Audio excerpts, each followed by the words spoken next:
In the last video, I edited this file down from a 16-inch door round to a 3.5-inch ornament in Illustrator. Before I ever touched the laser, I printed this file out at actual size, and then I put the cut piece right on top. That's the move that told me something was wrong, before I wasted a bunch of material finding out the hard way. Today I'm going to show you what I fixed, how to cut this in XES and in Lightburn, and how to finish it with painted pens and a stain pen. No UV printer required. My simple builds, we make it just. Hey, what's up? Brad here, My Simple Builds. Before we get into it, quick heads up. xTool liked my content and has offered to compensate me for future videos. While I'm not sponsored by them, I do receive compensation in the form of gift cards and discounts. I also have affiliate links, which means that if you purchase xTool using my links, I earn a small commission, but there's no extra cost to you. The same applies for Amazon links that you might find in the descriptions. xTool does not tell me what to say, and all of my opinions I share are completely my own. If you missed part 1, I'll link it in the description. The file's edited and ready to go, so let's actually make something. Here's the step I mentioned at the end of the last video. Before you ever load material onto your laser bed, print the file at actual size on regular paper, standard sheet, actual dimensions, and then put your cut piece right on top. This is a standard size ornament for me. This tells you two things immediately. One, does the physical cut match what you designed? And two, does it look right in your hand at actual size? Because a file can look completely clean on your monitor and still feel wrong the second you're holding it. Laying this blank over the image told me I needed to make some edits.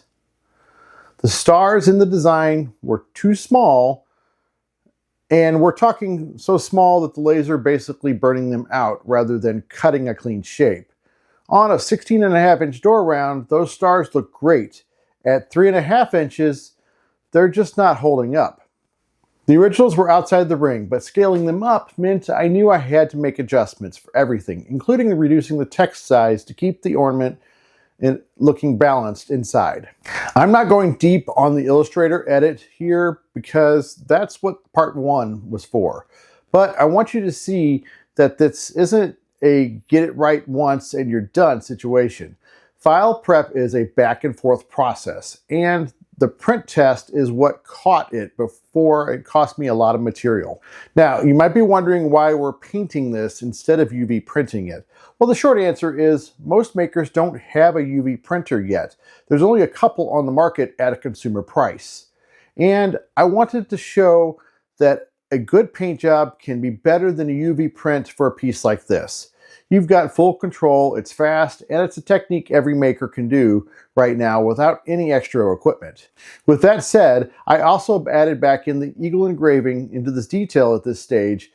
In the Illustrator file, those layers were originally set aside for the UV print reference, but since we're painting this, I brought those lines back in as an SVG path so the laser can engrave them. That detail is going to matter when we get to the paint step.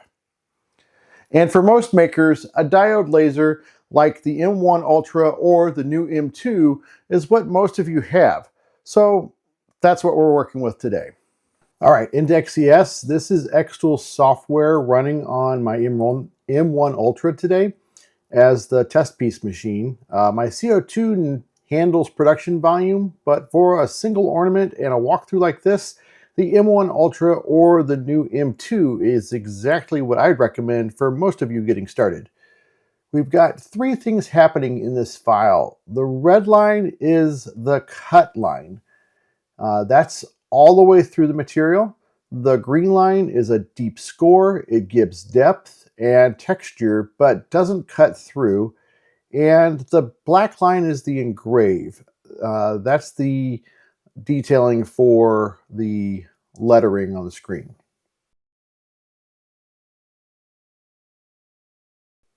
Now, the M1 Ultra doesn't have a built-in camera. What you do is use your phone with the mobile XES app to capture an image, or you can use a point-to-point and draw a frame around your area to make sure that you're lined properly. Hopefully, we'll be testing the new M2 in the future, which does have a camera built in. Let's take a look at the settings. So for the cut line, xTool has a built-in material piece. You can see that I've selected 1/8" basswood. This is actually a maple ply, but they're pretty much the same consistency. And when you click on this material test card, you can choose the one that best suits your needs. So we know that we're going to cut all the way through. So we're going to pick the speed of 6 and a power of 60. For the engrave, similar situation. You're going to pick the color that looks best to you on the camera. Now these will vary from your actual machine. I'm going to go with a speed of 170 and a power of 50.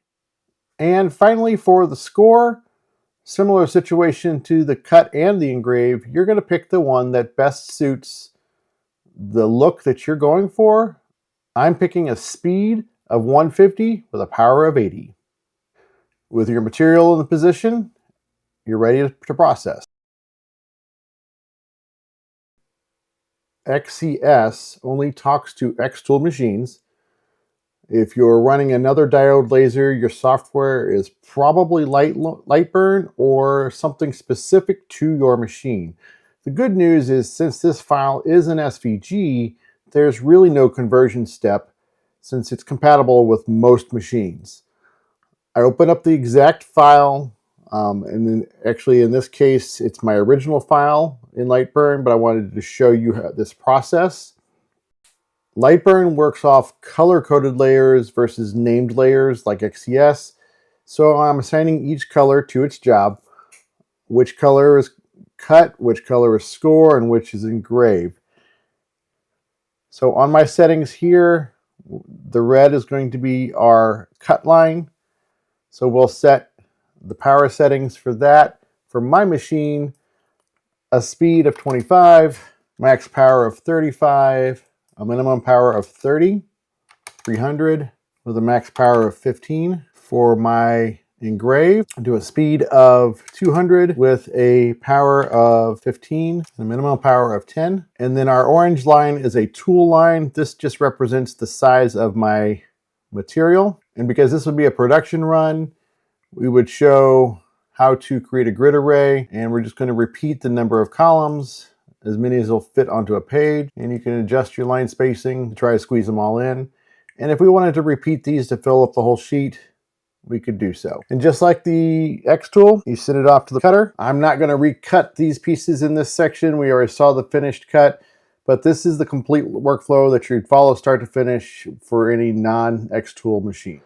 Now for the fun part, and honestly for a maker, a good paint job beats UV printing on a piece like this. You've got more control. You can do it on any cut piece, and the result looks intentional instead of printed. Honestly, the UV printer, sometimes it feels like I'm cheating. This material is a 1/8 maple ply with an MDF core. The maple face takes the paint pen really cleanly, and you get a crisp edge, especially when you're working next to an engrave or a scored line. Starting with the stars, because I'm leaving the stars in the material and not cutting them out, I don't need to tape anything. The material edge is your boundary. And honestly, since it's waste material, it's okay if you go over the edges with the paint. Now to the eagle, and this is where the score lines earn their place. The score lines stop the paint from bleeding over into the other sections. It naturally follows the line. You get way more definition than if you were just painting on a flat surface. And this is the technique that gives the painted version actual dimension. Without the score lines, it's just a flat surface or a flat ornament with a painted eagle on it. But adding the score lines, it gives it the detail and separates the feathers and makes it look like it was carved. All right, that's the finished product. Cut, engraved, scored, stained, and painted. No UV printer, no sublimation, just the laser and some paint pens. Real talk on this one. The print test saved me, but I should have done that before I ever recorded the Illustrator session in part 1, not after. Catch the sizing problems earlier, fix them once, and done. Instead, I fixed them on screen in part 1 and then still had to go back off camera after the first test cut. 2 rounds of edits when 1 would have done. And the star repositioning, because I'm using a standard template for most of my ornaments, I should have imported the ring SVG file into the original edit. That would have let me see exactly how everything was fitting inside the ring from the start, instead of finding out after the test cut. The door round file that I used is from K&G Make It.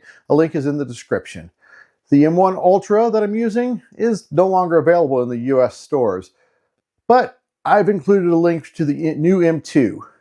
If you're looking for a good starter machine, xTool has a model at pretty much every skill level and price point. The M2 is probably the most accessible option to get started. All affiliate links are in the description. Well, it's time for me to get back to filling orders. I hope you found this information helpful. If so, please subscribe and give this video a like. If you're interested in checking out any of the machines from xTool, I have affiliate links in the description. And remember, using my links helps to fund videos like this. And when you use them, there's no extra cost to you. I'm Brad, and this is My Simple Builds. Until next time, go make something.